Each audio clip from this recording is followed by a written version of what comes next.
Doctor Anita Joshi जो उस विमान में खुद बतौर पैसेंजर मौजूद थी। अनीता जोशी, सबसे पहले आपका स्वागत है। पूरा जो घटनाक्रम है आप उसकी खुद गवाह रही हैं, थोड़ा सा अगर फ्लैशबैक में जाएं तो थोड़ा सा बताइएगा क्या कुछ हुआ था। सर हम लोग एक कॉन्फ्रेंस अटेंड करने काठमांडू गए थे और 3 दिन की कॉन्फ्रेंस थी। कॉन्फ्रेंस अटेंड करके हम लोग लौट रहे थे, तो नेपाल से नई दिल्ली आ रहे थे और प्लेन टेक ऑफ 3-4 घंटे ऑलरेडी लेट था। डिले था, किस वजह से डिले था हमको नहीं पता। और टेक ऑफ के बाद में शायद मुश्किल से 15 मिनट से आधे घंटे के बीच में ये घटनाक्रम हुआ कि हम लोग बाहर हिमालय की सुंदर वादियाँ देख रहे थे। खिड़कियों से नज़ारा बाहर का बड़ा खूबसूरत नज़ारा दिख रहा था और इसी बीच में 2 लड़के चिल्लाते हुए बिज़नेस से इकोनॉमी की तरफ आए कि come on you all have been hijack करके। पहले तो मैंने सोचा कि ये एक कल क्रिसमस है, इसलिए क्रिसमस के पहले दिन कॉलेज गोइंग बच्चे मज़ाक कर रहे हैं, कुछ ड्रामा चल रहा है। लेकिन ठीक उसके 5-7 मिनट बाद में फिर दोबारा चिल्लाते हुए उन्होंने कहा कि आप लोगों को समझ में नहीं आ रहा है, you all have been hijack करके। पहले तो देखिए, विनाश की कल्पना कोई नहीं कर सकता। अचानक कोई चीज़ ऐसे घटित होती है तो कुछ ना कुछ आपको रिएक्शन जो भी, पहले कुछ समझ में ही नहीं आया मेरे। उन्होंने सबको, लेडीज़ को कहा कि आप लोग सर नीचे कीजिए, जेंट्स को कहा आँखें बंद कीजिए, ब्लाइंड फोल्ड कीजिए, हाथ पीछे बाँध दिए जेंट्स के, शायद जो भी रहा। तो सर जैसे ही नीचे किया 2-3-5 मिनट बाद में मैंने एक हाथ उठाया और मैंने कहा, उनमें से एक दौड़ते हुए आया, उसने कहा कि मैडम क्या चाहिए आपको? मैंने कहा मेरा पेट दर्द हो रहा है। दौड़ते हुए गया, वो आगे एक टैबलेट और एक पानी की बोतल लाया। उसने कहा मैम आप ये लीजिए। तो मैंने छूट कहा, मैंने कहा बेवकूफ़, कोई पेट दर्द में पैरासिटामोल खाता है? उसने कहा आपको कैसे पता? मैंने कहा मैं एक डॉक्टर हूँ। तो मैंने कहा मेरे को टॉयलेट जाना है। तो उसने कहा आप जा सकती हैं। काठमांडू से वो विमान टेक ऑफ हुआ था, उसके बाद अमृतसर रुका था, फिर उसके बाद जगह कहीं दुबई भी शायद गया था, उसके बाद फिर वो कंधार में जाकर हुआ था। इस पूरी इस बीच में क्या कुछ घटनाक्रम जो आप याद कर पा रहे हैं? सर पहली बात तो ये बताऊँ, क्योंकि विंडो सारी सील थी तो किसी को कुछ नहीं पता था क्या हो रहा है क्या नहीं हो रहा है। सिर्फ हमको जैसे अमृतसर उतरा हुआ, हमको बाद में पता चला कि अमृतसर उतरा था, क्योंकि बाहर से आवाज़ें आ रही थी, अंदर से ये लोग दौड़ भाग कर रहे थे ना। तो ऐसा था कि कहीं पे शायद किसी एयरपोर्ट पे। और उसके बाद में भी 2-3 जगह वो ले गए, शायद उनको तेल नहीं मिला, आधे 1 घंटे वहाँ पे रहा। ये भी अंदर दौड़ भाग कर रहे थे, बाहर से भी ज़ोर-ज़ोर से आवाज़ें आ रही थी। फिर उसके बाद में ये लोग फिर 8-10 लोगों को उठा के ले गए, रैंडम पैसेंजर्स को। फिर जो भी हुआ आप सभी लोग जानते हैं, पिछले 25 सालों से मुद्दा बहुत बार उठा है। उसके बाद मेरे को जहाँ तक याद पड़ता है, शायद कराची, लाहौर जहाँ भी ले गए, एयरपोर्ट अथॉरिटी को कहा गया, मैंने भी रिक्वेस्ट की थी कि सर ये पेशेंट है, इसको जख्म है, इसको आप लीजिए। उन लोगों ने लेने से मना कर दिया। क्यों मना किया ये सब तो बाद में सबको पता है। उसके बाद में दुबई में ले गए थे, जो एल्डरली पर्सन्स थे, छोटे बच्चे थे, दूध मुँहे बच्चे हैं, छोटे बच्चे थे, मरीज़ थे, उनको उन्होंने वहाँ उतार दिया। जब विमान कंधार चला गया, कैसे पता लगा कि सबसे पहले कैसे पता लगा विमान कंधार में आ गया? सर पहली बात तो ये बता दूँ कि सारी विंडोज़ सील थी, तो हम में से किसी को नहीं, 24 की रात का ये घटनाक्रम है। शायद वो 25 की सुबह उन्होंने कंधार उतार दिया, लेट नाइट में उतारा, पता नहीं, जो भी रहा, है ना?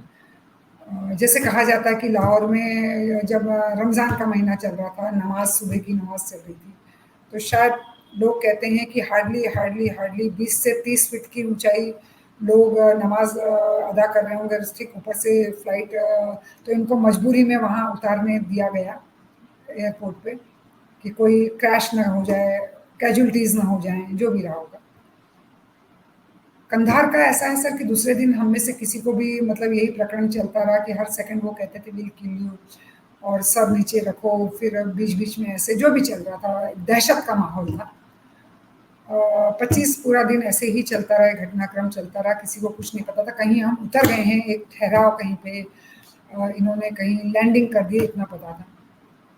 26 की सुबह जब मेरे को नर्वस ब्रेकडाउन हुआ, क्योंकि 25 की रात भी बहुत दहशत में गई, आँख बंद करो तो दहशत, आँख खोलो तो दहशत, इनके दौड़ने की आवाज़ें, है ना? हाथ में ग्रेनेड, गन्स, तो ना आँख बंद होती थी, ना घड़ी की सुई खिसकती थी, वक़्त जैसे ठहर गया हो एकदम। इसी सब उधेड़-बुन में 26 की सुबह मेरे को जब नर्वस ब्रेकडाउन हुआ, तो ये लोग उठा के मेरे को कॉकपिट में ले गए। मेरे साथ डॉक्टर कांता शर्मा थी, जो हमारे देहरादून की थी कॉन्फ्रेंस में, वो भी एक one of the passengers and हमारे साथ कॉन्फ्रेंस अटेंड करने गई थी। वो भी कॉकपिट में साथ आई। जब मैंने चीखते हुए कहा कि come on, if you want to kill you start from me, हर सेकंड आप लोग मतलब मार देंगे, मार देंगे, व्हाट इज दिस, मारना, मारो, छोड़ो। मेरे को लग रहा है कि मतलब मैं ये सोचती हूँ कि शायद वो नहीं चाहते थे कि हम में से 8-10 लोग मेरे जैसे रिवोल्ट कर जाते, क्योंकि हम उन पे भारी पड़ जाते थे, वो कभी हमको मतलब नहीं चाहते थे। फिर उन्होंने जब कहा, उनके चीफ ने कहा कि मोहतरमा आप बाहर नज़र दौड़ाइए, आप कहाँ हैं, आपको पता है? जैसे ही मैंने अपनी लेफ्ट वाली कॉकपिट की विंडो से बाहर देखा, तो मैं एकदम, मतलब मैं बयान नहीं कर सकती उस सीन को। तो मैंने छूट कहा, मैंने कहा क्या हम लोग, मैंने कहा तालिबानियों के पीछे कंधार में? हंसने लगा, आपको कैसे पता? मैंने कहा सर हमने मूवीज़ में और मैगजीन्स में देखा है, वही 6-6 साढ़े 6 फीट के तालिबानी, वही साइकिल में चलते हुए, उनकी फौज बोली जो बोली, पता नहीं क्या था, जो भी था। एक तो मेरे ख्याल से I was the first one to know कि कंधार में हैं, ऐसा मेरे को लगता है कि शायद तब पता चला कि हम लोग, क्योंकि पीछे तो सारी खिड़कियाँ सील थी। डॉक्टर नेता, क्योंकि जब पता लग गया कि कंधार में है, उससे पहले तो वो टेररिस्ट जो भी रही होगी, अब जब मतलब हवा में रहे होंगे, उसके बाद जो टेररिस्ट थे जिनका मूवमेंट अंदर विमान के अंदर रहा, उनकी क्या कुछ एक्टिविटीज रही? तमाम तरह की कहानियां हैं। सर ऐसा है कि शुरुआत में 2-3 दिन तो बहुत दहशत का माहौल था, लेकिन जब मेरे को नर्वस ब्रेकडाउन हुआ, शायद ह्यूमन साइकोलॉजी वो रीड कर गए होंगे, क्योंकि जैसे ही मेरे को नर्वस ब्रेकडाउन हुआ, मेरे को आगे ले जाया गया, तो मैं जब लौट के आधे घंटे बाद मैं पीछे आई, मैंने कहा मैं पीछे अपने लोगों के साथ जाना चाहूँगी। मेरे को कॉकपिट में जब डॉक्टर कांता मेरे साथ थी, तो मैंने कहा कि प्लीज़ मेरे को पीछे जाने दीजिए, मैं यहाँ नहीं बैठूँगी, क्योंकि मैं ज़्यादा सेफ अपने लोगों के साथ थी। जब मैं पीछे आई, तो आप यकीन नहीं मान सकते हैं कि वो जो सीन था, जेंट्स भी रो रहे थे कि मैडम अगर आपको कुछ हो गया तो हमारा क्या होगा? क्योंकि उनको डूबते को तिनके का सहारा। उनको लगता रहा होगा कि भई मैं एक हूँ जो उनको सपोर्ट कर सकती हूँ अपने को पैसेंजर्स को। तो दे वर वेरी इमोशनल, द को पैसेंजर्स आई एम टॉकिंग, कि मैम अगर आपको कुछ होगा तो हमारा क्या होगा, ये होगा। तो उन लोगों को ये चीज़ पता थी कि अगर ये लेडी रिवोल्ट करती है, इसके साथ 4-6 और खड़े हो जाते हैं, तो वो सिचुएशन उनको हैंडल करना मुश्किल होता है। ऐसा मेरे को लगता है सर। 2-3 दिन के बाद में, जैसे मैंने हर जगह कहा कि एक स्टॉकहोम सिंड्रोम होता है कि कैप्टिव्स को आप बड़े नॉर्मल वे में धीरे-धीरे, तो ना उन्होंने हम पे कोई फ़ेवर किया, और ना वो हमारे नेशनल हीरोज़ थे, है ना? उनका तो अपना मिशन पूरा करना था। देवर जो मैं अपने शब्दों में कहूँ तो वो तो ह्यूमन बॉम्ब्स हैं, उनके लिए कोई इमोशंस, घर-बार, रिश्ते-नाते कोई चीज़ मायने नहीं रखती। तो हम तो बहुत दूर की चीज़ है। उनको तो सिर्फ़ हमको एक मोहरा था, हम लोग मोहरा थे, जिनको वो, फिर उसके बाद वो थोड़ा नॉर्मलाइज़, उनको ये लगा, मैंने कहा कि अगर आपको मारना है तो मार दो, लेकिन हर मोमेंट दहशत। मैंने कहा हम में से 50% लोग पागल होके बाहर निकलेंगे अगर आप हमको छोड़ते भी हो तो। हम नॉर्मल ज़िंदगी नहीं जी पाएँगे। तो शायद उनके समझ में जो भी आएगा, आई डोंट जब दुबई में कुछ लोगों को उतारा गया था, कुछ रिलीज नो। किए गए थे, शायद फ्यूलिंग हुँ, वगैरह कुछ हुई थी, तो जाहिर सी बात है, जब एक्टिविटी कुछ हुई तो लोगों जब जान पे आती है, तो एक हुँ। कोशिश होती है, तो लोगों का उस वक्त क्या रवैया था? नहीं, डेफ़िनेटली वो जैसे लोगों को छाँट-छाँट के ले जाके, कि कुछ लोगों को बिज़नेस क्लास में कर दिया था जिनको उनको उतारना रहा होगा। तो मेरे को आज भी याद है, एक हमारे साथ डॉक्टर साहब थे, डॉक्टर त्यागी, उनका बच्चा शायद कुछ बीमार था। तो बेचारे वो मेरे को 10 बार रिक्वेस्ट करते थे, कह रहे थे कि मैम मेरे को ह्यूमैनिटेरियन ग्राउंड पे बच्चे की वजह से उतरवा दो। मैंने उन लोगों को रिक्वेस्ट भी की कि डॉक्टर साहब, डॉक्टर त्यागी हैं, इनका बेटा बीमार है, आप इनको उतार दो। उन्होंने नहीं उतारा। एक इंसानियत के नाते ठीक है, बेचारा उनका बच्चा, बीमार बच्चा था वो।